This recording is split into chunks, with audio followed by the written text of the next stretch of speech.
A paz do Senhor, queridos! Estamos iniciando mais uma videoaula subsídio de seu canal EBD Fácil e Motivadora. E na aula de hoje nós comentaremos a lição de número 3 das lições bíblicas adultos, que tem como título Jesus, o discípulo e a lei. Amém? Dando prosseguimento ao nosso estudo bíblico deste trimestre, ao qual nós estamos estudando os valores do reino de Deus, a relevância do Sermão do Monte para a Igreja de Cristo. Amém? Então vamos lá. O texto áureo encontra-se em Mateus, capítulo 5, versículo 20.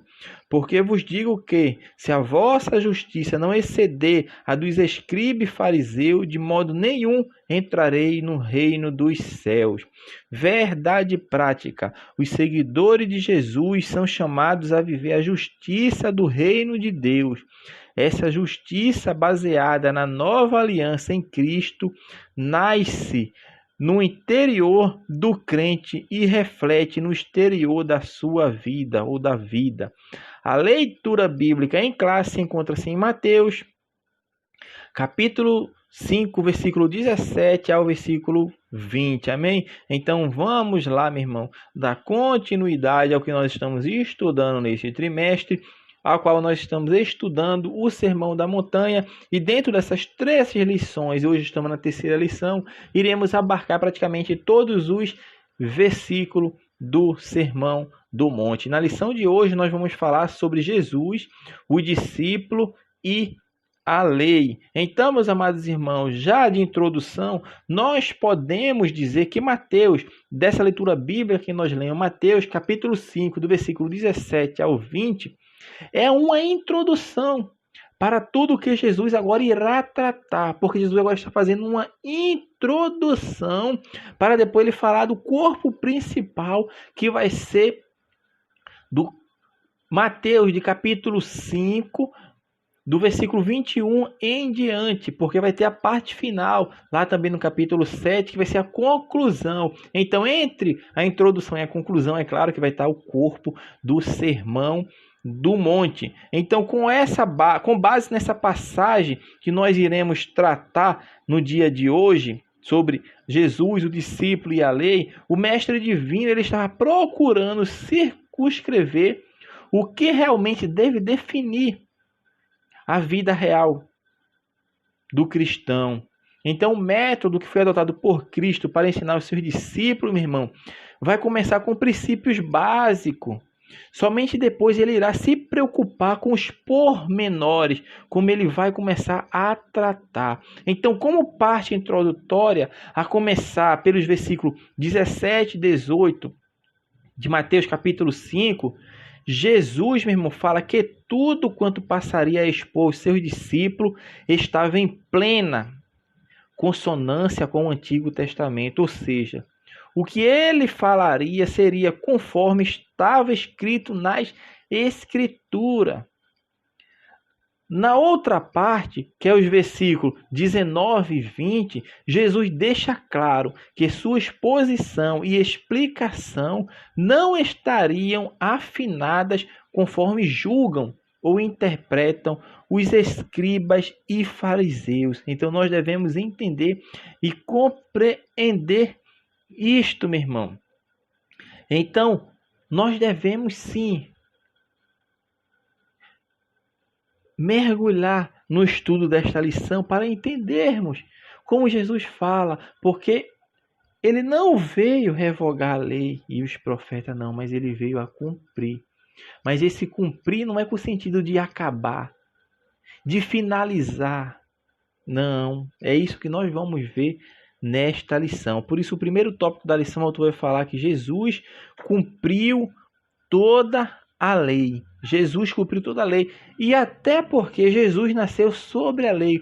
Porque isso é o que fala lá em Gálatas 4:4. Que ele veio na plenitude dos tempos, nascido de mulher, sob a lei. Ele nasceu sobre a lei, porque Cristo veio, meu irmão, como o cumprimento da lei. Porque a lei, os profetas e os salmos escritos falam de Cristo. E é isso que nós vamos ver aqui, que Cristo tinha um compromisso com o passado. E Jesus, quando começa seu discurso, Ele começa o discurso como? Que nós já estudamos lição 1 e 2, com princípios maravilhosos. Suas palavras são doces, meu irmão, são suaves. Mas não ia demorar muito não. Sabe para quê? Para que ele começar a tocar num ponto crucial, num ponto que vai apertar o calo dos mestres da lei, dos fariseus e escriba. Porque ele iria tocar agora, meu irmão, neste ponto, nessa interpretação viva da lei, que ele veio não para destruir, não para acabar, mas veio para ensinar realmente qual a função dela na vida do crente salvo em Cristo Jesus, porque vai trazer uma nova interpretação.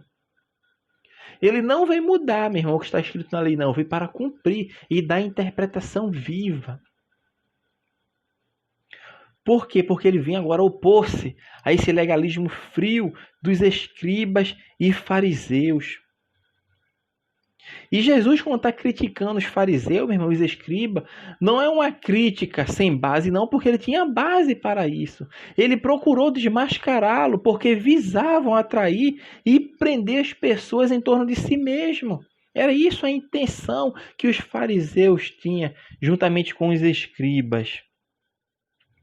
Então Jesus não veio desfazer a lei, mas defendê-la. Defendê-la de quem, meu irmão? Daqueles justamente que interpretavam a seu bel prazer. Porém, o primeiro problema que irá surgir é quando a pessoa que daria essa nova explicação. Porque quem é que estava trazendo essa nova explicação para a lei? Jesus. E quem Jesus era? Jesus não passou por uma faculdade teológica para ser um fariseu. Jesus não aprendeu aos pés de grande mestre, como era de costume na época. Jesus vem de uma família que não era tradicional. Jesus vem de um lugar que era desprezado por muito. E era justamente esse Jesus, sem formação teológica, sem linhagem familiar, sem ter cursos e vários cursos aos pés de doutores. Esse Jesus, justamente esse Jesus, é que estava vindo para dar uma nova interpretação à lei, da forma como ela deveria ser obedecida. Não presa dentro de um legalismo que prendia a pessoa dentro dos preceitos e rudimentos que foram feitos a bel prazer pelos homens, não. Mas ele estaria a interpretação que foi advinda desde o princípio, quando ela foi estabelecida através de Deus. E então a pessoa não era quem o que a pessoa iria falar, era quem iria falar, porque a pessoa que estava falando era Cristo, estava falando com ousadia e eles entendiam. E não é à toa que Cristo é considerado um mestre, quando muitas pessoas vão ter com ele, reconhece. Inclusive a passagem de Nicodemos fala sobre isso, que Nicodemos fala: vejo realmente que és um mestre em Israel. E quem estava falando era um doutor da lei, porque entendia que Jesus tinha o conhecimento, tinha sabedoria, mas eles não queriam saber. Por quê? Porque quem estava ensinando, estava interpretando a lei agora era Jesus. Era Jesus. E eles não aceitariam isso certamente. Como pode um homem que não passou por todas as circunstâncias que nós passamos, dias e noites estudando as santas sagradas escrituras, e agora vem este homem que senta com publicanos para comer, com pecadores, se reúne com os gentios, e é este que quer dar uma nova interpretação. A lei é esse Jesus mesmo, eles não compreendiam. E é Cristo que veio fazer isso. É Cristo. E eles ficavam admirados, porque eles tentavam citar Cristo jogando a lei, e Cristo mostrava que veio para cumprir a lei. Por isso ele fala no texto da leitura bíblica em classe que nós estamos estudando nesta aula, no capítulo 17, fala: não penseis que vim revogar a lei ou os profetas. Não vim para revogar, vim para cumprir. Então no dia a dia, meu irmão, sabe o que Cristo fazia? Ia na região da Palestina ensinando.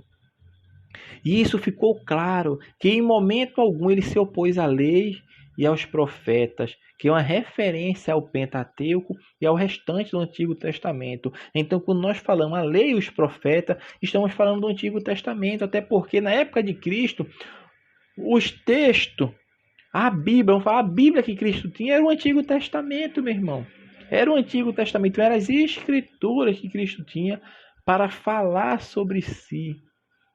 Era isso, porque isso que foi, meu irmão, era um dos objetivos dos profetas levantados por Deus para apontar aquele que haveria de vir. O Messias queria estabelecer seu trono em Judá eternamente.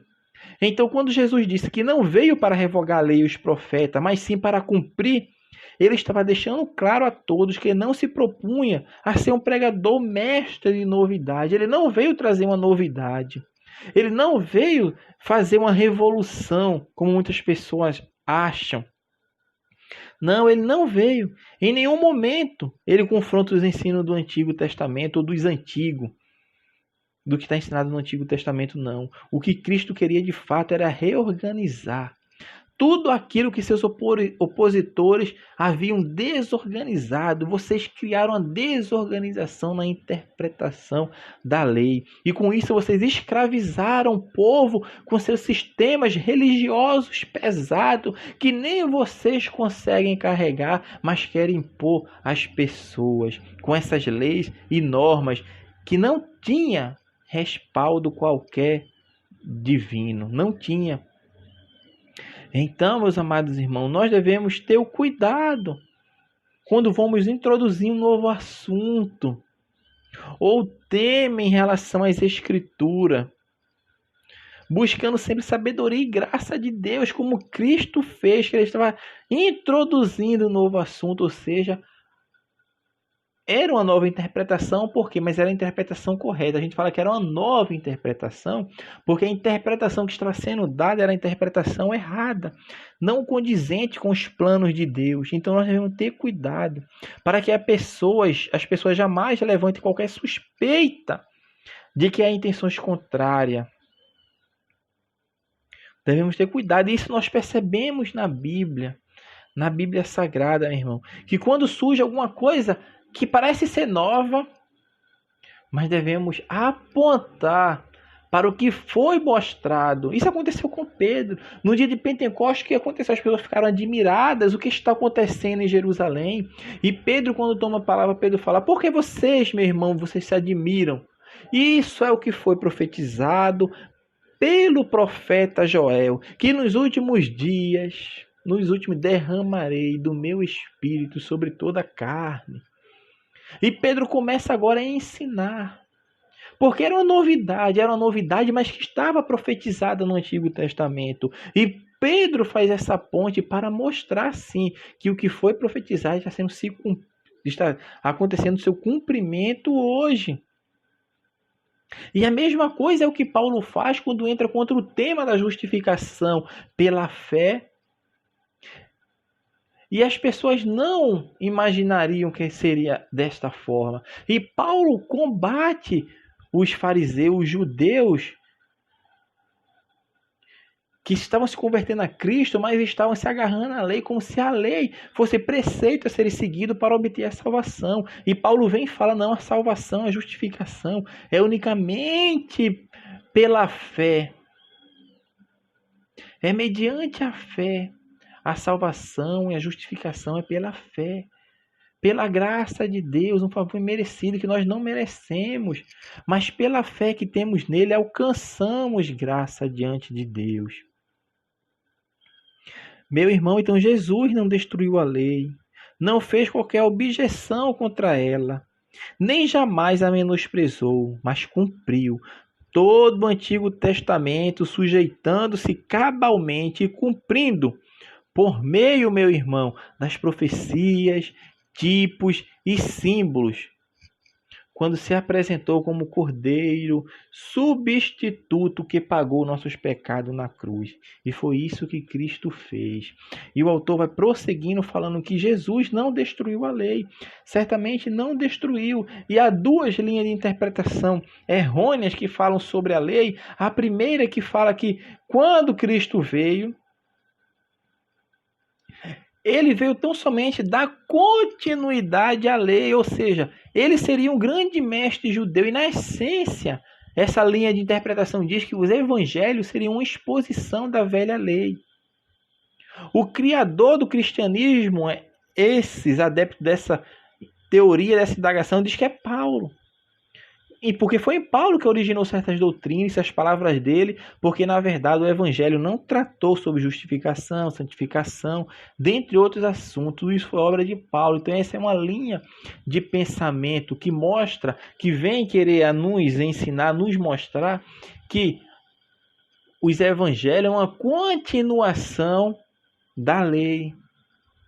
E é por causa desse pensamento, por isso nós falamos no início da primeira aula, que tem pessoas que acreditam que o Sermão do Monte ele não é aplicável às pessoas, aos cristãos em si, porque Cristo estava falando ali de uma coisa elevada que não era capaz do homem seguir. Nós vimos que isso não tem base para sustentação. Então essa indagação aqui não é condizente com o que é preconizado na palavra de Deus. Mas também existe uma segunda linha de pensamento que afirma que Jesus veio sim e acabou de vez, ele aboliu a lei, introduziu a graça, ou seja, descartou aquilo que estava no Antigo Testamento, tudo aquilo que estava no Antigo Testamento foi descartado, porque agora está na dispensação da graça. O que prontamente se compreende que o cristão nada tem a ver com a lei, segundo essa linha de interpretação, de modo que o tal vive completamente debaixo da graça, sem ter que falar da lei. Também é uma linha de pensamento contrária àquilo que está preconizado na palavra de Deus. Então, o que nós podemos falar com certeza, meu irmão, é que Jesus não somente cumpriu a lei, mas mais do que isso, ele deu uma honra sublime a ela, mais do que fizeram os escribas e fariseus, uma vez que os escribas e fariseus interpretavam de modo tão pesado que enfadava o povo, acrescentando tradições diversas. E eles falavam que era tão somente pela lei que poderiam obter a salvação. Então, neste caso, estavam desprezando o Antigo Testamento em real interesse. Estavam, sim, ao passo que Jesus fez o contrário. Por exemplo, quando pedia que as pessoas praticassem boas obras. Ele não agia assim com base na exigência da lei, não, mas devido a uma nova implementação da verdade, que foi implantada no interior da vida de cada um, que é a justiça de Deus. Aqueles que já eram bem-aventurados, isso está exposto. Então, meu irmão, nenhum escriba fariseu, por mais inteirado que fosse nas questões e tradições judaicas, poderia fazer com a lei o que Jesus fez. Nenhum poderia fazer. Jesus estava, assim, consciente de que viera fazer neste mundo. Como o Messias prometido teria de estar de acordo com a lei, já que seria impossível de sua parte não cumprir ou desfazê-la dela. Ele deveria cumprir o que os profetas asseveraram, e foi isso que ele veio fazer, veio cumprir, meu irmão, porque Jesus cumpriu e aperfeiçoou a lei. Então, quando Jesus fala que ele não veio destruir a lei, mas veio a cumprir, meu irmão, essa palavra cumprir, ela não traz a ideia de acabou, de finalizou, mas de completar, de encher até o máximo, fazer abundar, fornecer ou suprir liberalmente, meu irmão. E como o autor fala, assim, a perspectiva pela qual Jesus cumpria a lei é que ele deu perfeição à lei, conforme nos revela a expressão. A gente vai encontrar muito isso no Sermão do Monte. Jesus falando, foi dito aos antigos, não foi dito assim? Eu, porém, vos digo, ou seja, ele aperfeiçoou para mostrar que nós, como crentes salvos em Cristo, temos a condição de segui-la, de andar em conformidade com os preceitos estabelecidos pela palavra de Deus. O segundo tópico vai falar sobre a letra da lei, a verdade do Espírito. E ele vai falar sobre a expressão letra da lei. E quando vamos falar dessa expressão, nós não podemos deixar passar o que está escrito na segunda carta aos Coríntios, capítulo 3, versículo 6, que fala: o qual nos habilitou para sermos ministros de uma nova aliança, não da letra, mas do Espírito, porque a letra mata, mas o Espírito vivifica. Versículo este muito usado por aquelas pessoas que não estudam a palavra de Deus, que não leem livros, que não meditam nas passagens bíblicas, que não buscam conhecimento extra-bíblico, mas não antibíblico, que nós estamos falando aqui de conhecimento, meu irmão, de cultura, saber geografia bíblica, saber história bíblica, entender o que o texto no original quer falar, ou seja, no grego, no Novo Testamento, no hebraico, no Antigo Testamento. E tem pessoas que dizem que isso mata. Eles aplicam este versículo para falar para mim, para você que estuda, medita e busca conhecimento, que a letra mata, que essa letra é a letra do conhecimento, mas não é isso que a palavra de Deus está falando. E o interessante é que quando nós vamos ver o contexto que está inserido esse texto, nós percebemos claramente que o que aqui o autor das Sagradas Escrituras, que é Deus, transmitiu ao apóstolo Paulo, era totalmente contrário ao que essas pessoas falam, que não interpretam. E é justamente isso que acontece. Falta de estudo. Falta de estudo. Também mata. Falta de conhecimento mata. Não é que a letra mata. É o contrário. Falta de conhecimento mata. Conhecimento não mata ninguém, meu irmão. Conhecimento faz o crente crescer. E se for da sua palavra, faz crescer no conhecimento e na graça de Deus. Porque sim, meu irmão, é bom ler a Bíblia, é ótimo, é excelente, devemos lê-la todo dia. Mas tem coisas, meu irmão, que Deus mostra para outras pessoas, coisas que nós passamos desapercebidos. E quando lemos um autor que tem compromisso com a palavra de Deus, o Senhor também fala conosco, porque realmente nós vemos, rapaz, e não é isso mesmo. Olha que profundidade, mas é porque Deus concedeu, meu irmão. Deus dá graça. Então, essa expressão que nós vamos estudar aqui é para saber o que significa essa letra da lei que é falada. A segunda carta aos Coríntios, capítulo 3, versículo 6. Então, meu irmão, pela citação que é feita por Paulo, prontamente entendemos que ele está fazendo um contraste entre a letra que mata, que isso está bem claro, que ele fala não da letra, mas do espírito, porque a letra mata, mas o espírito vivifica. Então Paulo está fazendo um contraste entre a lei como sistema de salvação que exigia obediência perfeita, o que se provou ser impossível ao homem cumprir, porque é impossível. E o evangelho que falava da salvação como dom mediante a graça de Deus, por intermédio de Jesus Cristo. Meu irmão, Paulo entendia a lei como boa. Ademais, ele exerceu seu papel pedagógico, ela exerceu a lei. Por isso a Bíblia fala, ela serviu de aiô, ou seja, de pedagogos, de pedagogia. Foi como uma ama que cuida da criança enquanto não chegou à maioridade. Foi isso que a lei fez.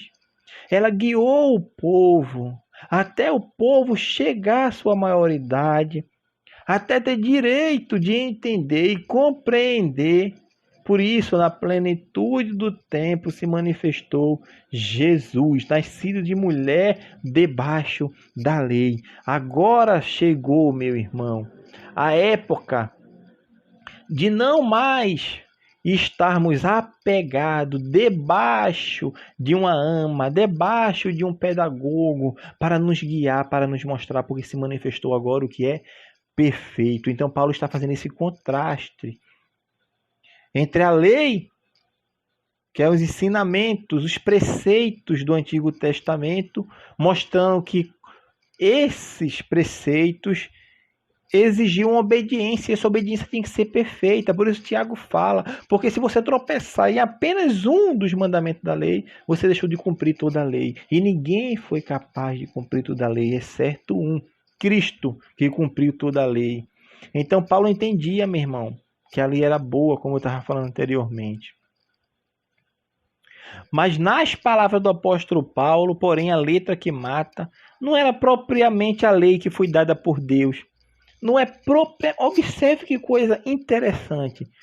Não é propriamente a lei que foi dada por Deus, é isso que nós estamos falando. Mas sim a interpretação que o judeu estava dando à lei. E essa interpretação judaica transformou a lei num sistema totalmente sem vida, que escravizava as pessoas.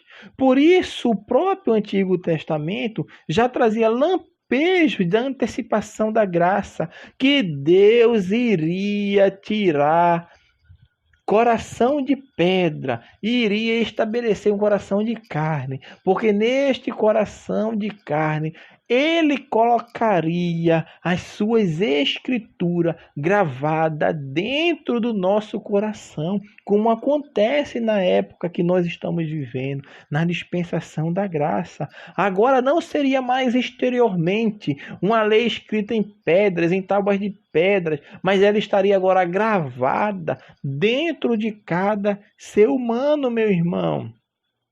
Então, em essência, a letra da lei era a verdadeira palavra de Deus, era assim, isso é tão patente nas Sagradas Escrituras, que como eu falei, que Deus fala que elas não seriam gravadas mais em pedras, mas estaria gravada nas tábuas do nosso coração. Então, é a palavra de Deus. A lei é a palavra de Deus que foi estabelecida por Deus, porque foi inspirada por Deus.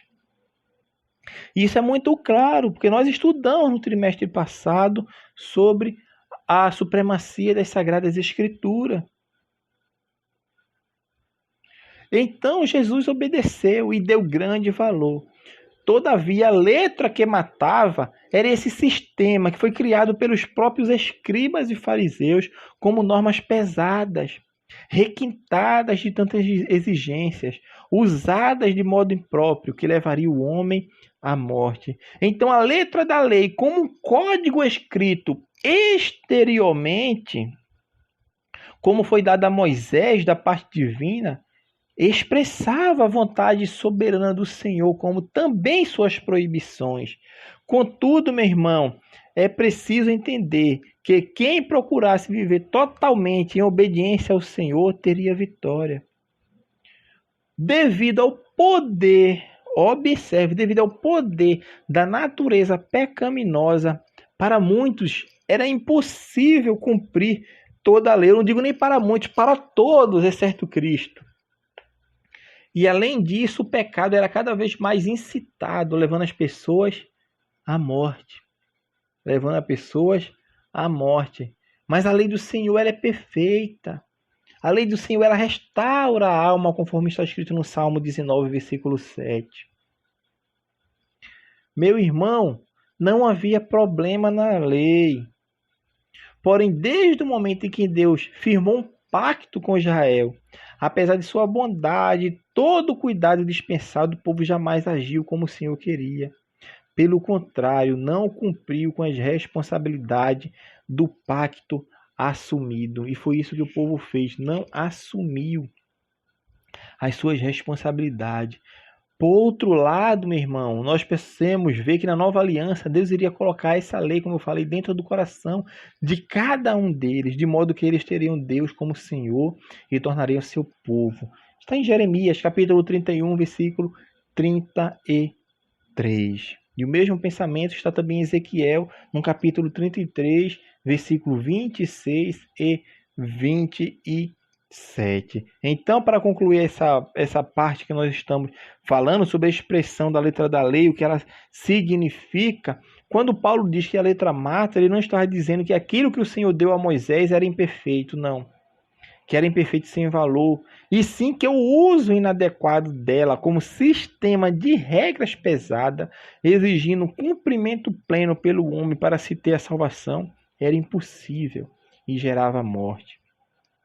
Agora vamos falar um pouco sobre a perspectiva teológica. Vamos correr um pouco para encerrarmos a lição, para não ficarmos uma aula muito enfadonha. A perspectiva teológica da lei vem mostrar essa divisão que foi feita a partir de Tomás de Aquino, no século XIII aproximadamente, que dividiu a lei em três partes, na parte moral, cerimonial e judicial. Então, essa divisão que se faz da lei em três partes vem mostrar que dentre essas três partes, uma ainda permanece, uma ainda está sendo cumprida, e é a que foi escrita em nossos corações, certamente, toda a lei que se cumpriu em Cristo, e a lei cerimonial se cumpriu em Cristo, se cumpre também em nossa vida, porque quando olhamos para Cristo, nós vemos o cumprimento do que aconteceu, porque todo aquele tipo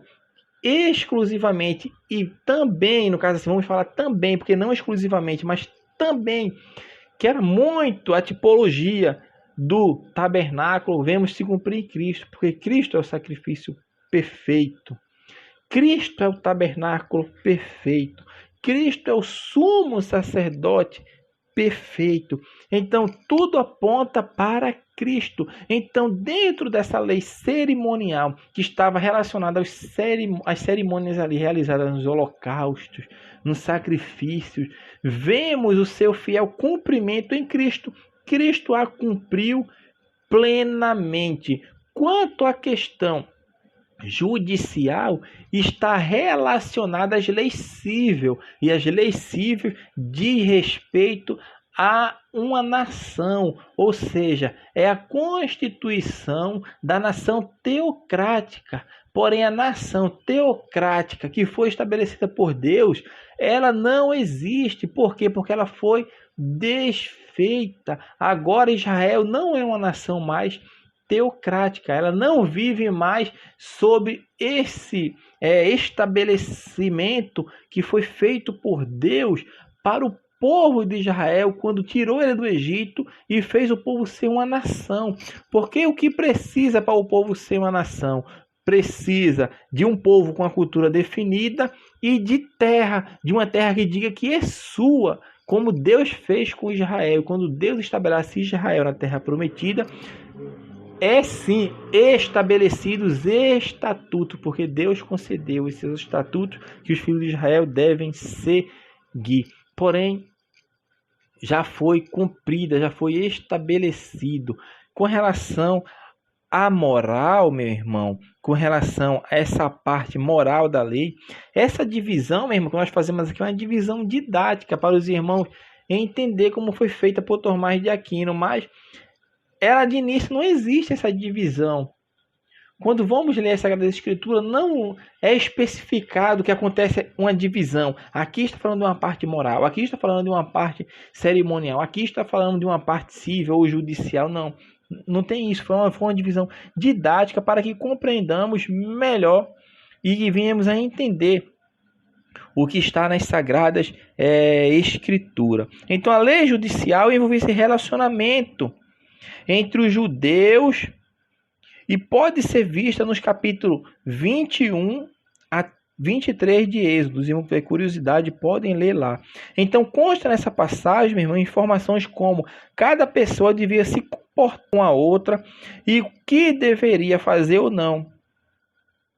Isso é a parte judicial. Então, de um modo geral, que nós já falamos da parte cerimonial, da parte judicial, e agora vamos entrar na moral, na parte moral, que é essa perspectiva que está falando no texto que nós estamos em análise, de Mateus capítulo 5, do versículo 17 ao 20. Então é preciso que nós tenhamos cuidado quando for estudar a lei na perspectiva que Jesus introduz no livro de Mateus. Primeiramente porque no versículo 17, meu irmão, sua ênfase é pela totalidade da lei. Mas quando passamos para a leitura do versículo 21, Sua ênfase é quanto à lei moral. Tem que fazer a separação para entender e compreender. Então, na perspectiva bíblica e teológica, já se compreende que a lei é uma referência ao Pentateuco, isso é claro. Ao passo que os profetas envolviam os livros proféticos do Antigo Testamento. Esses profetas eram vozes altissonantes que, em sua missão, agiam interpretando a lei, chamando o povo para cumpri-la com fidelidade, visto que os males que sofriam eram por causa da desobediência. Então, por esse motivo, procuravam chamar o povo para um retorno, incentivando para que todos fizessem uma releitura da lei. Entendemos, meu irmão, que Jesus valorizou a lei em todos os seus sentidos. Não veio nem para acabar com ela, nem para acrescentar algo novo, mas mostrou total e plena obediência. Portanto, sabia do seu grande valor. De modo que o verbo cumprir, como nós falamos, implicaria estar sujeito a tudo aquilo que a lei e os profetas disseram. E Jesus fala bem claro isso, que a lei dizia, ele era irrevogável, permanente. E como é que nós entendemos isso? Que ele confirmou isso. Ele faz uso do céu e da terra, que são sinais de permanência, de modo que enquanto ele estiver em seus lugares, coisa nenhuma da lei poderá ser mudada. E é isso que Cristo está falando. A lei e a verdade do Espírito. O leitor da palavra de Deus facilmente notará, por meio das palavras de Paulo, a diferença entre as duas dispensações, a dispensação da lei e do Espírito. O apóstolo argumenta que o ministério de Moisés, ainda que tendo brilho, era transitório. Agora observe, se o ministério gravado em pedras tinha glória, conforme Romanos 7, 7 e 8, quanto maior glória seria o ministério do Espírito, o qual concederia a verdadeira vida. Então a distinção entre o ministério da antiga lei gravada em pedras e do Espírito é algo sério, posto que a primeira apenas mostrava a doença, mas não falava sobre a esperança de cura. Na nova dispensação, porém, por meio do Evangelho, a esperança para a cura da doença que mata o homem. Que doença é essa? É o pecado. E esta cura quem? É o sangue de Jesus Cristo. É no Evangelho que o homem pode viver, meu irmão, a verdadeira justiça e a santificação requerida por Deus. Mas qual o propósito da lei para os discípulos de Cristo? Porque em Romanos 10,4 fala, porque o fim da lei é Cristo para a justiça de todo aquele que crê. Quando a pessoa lê isso, diz logo, então o fim da lei é Cristo, então tudo acabou em Cristo. E algumas pessoas entendem, como nós falamos no início da lição, que se Jesus cumpriu toda a lei, então não há necessidade alguma de voltar para o Antigo Testamento. Então nós podemos rejeitá-lo por completo. É preciso ter muito cuidado nesse sentido, pois muitos estão rejeitando o Antigo Testamento para ficar apenas com o Novo, esquecendo-se de que ambos se completam, meu irmão. Ambos se completam. E Jesus, como fez quando Jesus ressuscitou? A palavra de Deus fala que quando ele encontra aqueles discípulos, 2 discípulos no caminho de Emaús, ele começa mostrando desde a lei, os salmos, os profetas, que convinha que o Messias padecesse e ressuscitasse ao terceiro dia. Isto está escrito na palavra de Deus, meu irmão. Então podemos dizer que no Antigo Testamento se tem a promessa. No Novo, o total cumprimento das revelações divinas que foram dadas ao longo do tempo. Assim, não há como se falar em um Novo Testamento sem o Antigo Testamento. Jesus estava mostrando que o Antigo Testamento, meu irmão, é a palavra de Deus também. E isso é claro em Mateus 5, versículo 17 e 18. Por isso ele procurou cumpri-la. Semelhantemente, devemos proceder como o nosso Mestre Divino, jamais pondo em dúvida a autoridade da antiga Escritura. Pois durante sua vida, Jesus sempre fez menção a muitas passagens do Antigo Testamento durante seus ensinamentos e deixou claro que elas não podem falhar. Quem é grande no reino de Deus, para encerrarmos o último tópico da nossa lição, que fala sobre a justiça de Deus. Então, meu irmão, nós percebemos que quem é grande no reino de Deus, Jesus fala e dá dica. Que aquele que ensinar esses mandamentos, fizer tropeçar um desses pequeninos, é o menor no reino de Deus. Porque os rabinos judeus ele fazia divisão da lei em 613 mandamentos. Desses 613 mandamentos, 356 mandamentos era do lado negativo. E do lado positivo existia 248, que somando dá 613 mandamentos. E isso fazia com que constantemente surgisse debate quanto ao que seria pesado e ao que seria leve. O que é pesado e o que é leve dentro desses mandamentos, desses preceitos que os judeus fizeram. Mas é preciso, meu irmão, se compreender que o ensino e a interpretação que Jesus vai trazer quanto à lei não seguir os parâmetros do judaísmo, que era um judaísmo frio, trivial, intolerante, cheio de legalismo. Não foi isso. Ainda que Cristo levasse em consideração que algumas exigências fossem de maior importância do que outras, como se vê em Mateus 5:19, que está claro isso, ele realçou com precisão as coisas mais importantes da lei, como, por exemplo, o juízo, a misericórdia e a fé. Mateus 23:23, está claro isso. Então é compreensível, meu irmão, que Jesus valorizasse toda a lei, inclusive a lei moral. Tudo isso deveria ser observado. Em relação ao que é pequeno ou grande no reino dos céus, Jesus esclarece que aquele que viola um dos menores mandamentos e ensina outros, isto é, ainda que seja doutor em teologia, em filosofia, seja um grande exegeta e hermeneuta, não importa, será considerado como menor em seu reino. Aquele, porém, que procura praticar e ensinar os mandamentos conforme estão escritos, como ensinado por Jesus, será grande no seu reino. Esta é a forma deixada por Jesus. E por fim, que fala a justiça do reino de Deus, a justiça que o crente recebe vem pela fé em Cristo Jesus, não dependendo de qualquer esforço humano. Ao contrário dos escribas e fariseus, em que a justiça ensinada estava firmada em cumprimentos de atos e esforço humano. Deste modo, alcançaria a verdadeira vida que Deus desejava. É preciso entender, meu irmão, que os escribas e fariseus eram fortes. Os escribas eram considerados doutores, mestres, expositores do Antigo Testamento. Os fariseus apresentavam-se como cumpridores e praticantes da lei, com toda minúcias e escrúpulo. Jesus disse que os novos discípulos que desejassem fazer parte do seu reino teriam que ter uma justiça superior à dos escribas e fariseus. E foi isso que Jesus deixou. Então podemos dizer que a justiça dos escribas e fariseus era fruto de uma mente enganosa, de modo que apresentava seus argumentos e raciocínios corruptos, pois estavam sempre anulando a palavra de Deus. Mateus 15:3 e 6. A justiça que utilizavam era criada por eles mesmos e estava firmada no eu, de modo que se julgavam justos. Jesus queria que seus servos tivessem uma justiça, meu irmão, que levasse cada um a olhar para si mesmo. E como se volta para o Pai, buscando dele a real justiça. A justiça ensinada por Cristo não exalta o ego humano, pois sempre busca a glória de Deus. Então, assim sendo, meu irmão, podemos dizer que a justiça presente hoje nos filhos de Deus, ela se origina na justiça que vem de Cristo, que ele foi imputada e alcançada pela fé.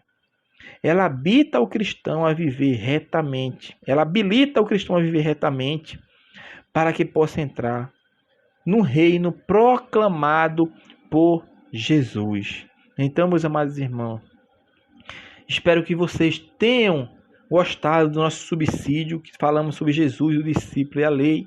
Você que tiver dúvida, questionamento, discordância, pode deixar no comentário, que assim que possível nós estaremos respondendo. Continue nos acompanhando no seu canal EBD Fácil Motivadora.